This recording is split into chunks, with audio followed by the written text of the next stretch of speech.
નમસ્કાર મારા આદરણીય ગુરુજનો તથા મારા વહાલા વિદ્યાર્થી મિત્રો, આજે હું તમને શિયાળા વિશે નિબંધ સંભળાવીશ. તમારી નમ્ર વિનંતી છે કે તમે લોકો એ શાંતિથી સાંભળો.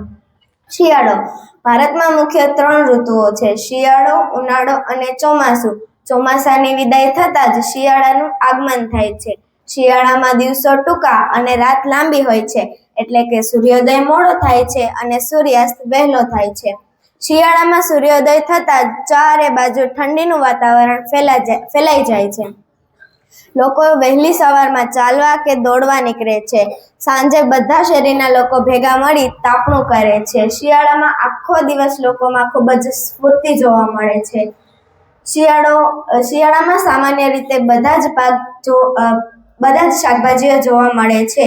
શિયાળામાં મુખ્ય ગાજર, દૂધી, બીટ અને મૂળો જેવા શાકભાજીઓ વધારે જોવા મળે છે. શાકભાજીઓ એટલા તાજા હોય છે કે જોતા જ લેવાનું મન થઈ જાય, એટલે લોકોના ઘરે શિયાળામાં નવી નવી વાનગીઓ પણ બનતી રહેલી હોય છે.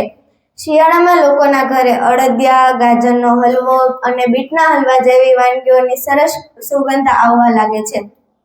શિયાળામાં થતા પાકને રવિ પાક કહેવામાં આવે છે. શિયાળામાં ઘઉં, જીરું, બાજરો જેવા પાકો ખેડૂતો પોતાના ખેતરમાં ઉગાડે છે. શિયાળામાં આપણે નાતાલ, મકર સંક્રાંત જેવા તહેવારો આપણે ઉજવીએ છીએ. શિયાળો એ એક એવી ઋતુ છે કે જેમાં લોકોને ખૂબ જ મજા પડે છે. શિયાળામાં લોકોને તાવ, શરદી, ઉધરસ અને કફ જેવા બીમારીઓ થવાનો ભય રહે છે. તેથી જ શિયાળામાં લોકો ઘાટા રંગના કપડાં, આખા કપડાં પહેરવાનું પસંદ કરે છે, જ્યારે પુરુષો ટોપી, સ્વેટર, મફલર અને સ્ત્રીઓ મોજા અને સ્કાર્ફનો ઉપયોગ કરે છે. વળી શિયાળો મારી મનગમતી ઋતુ પણ છે.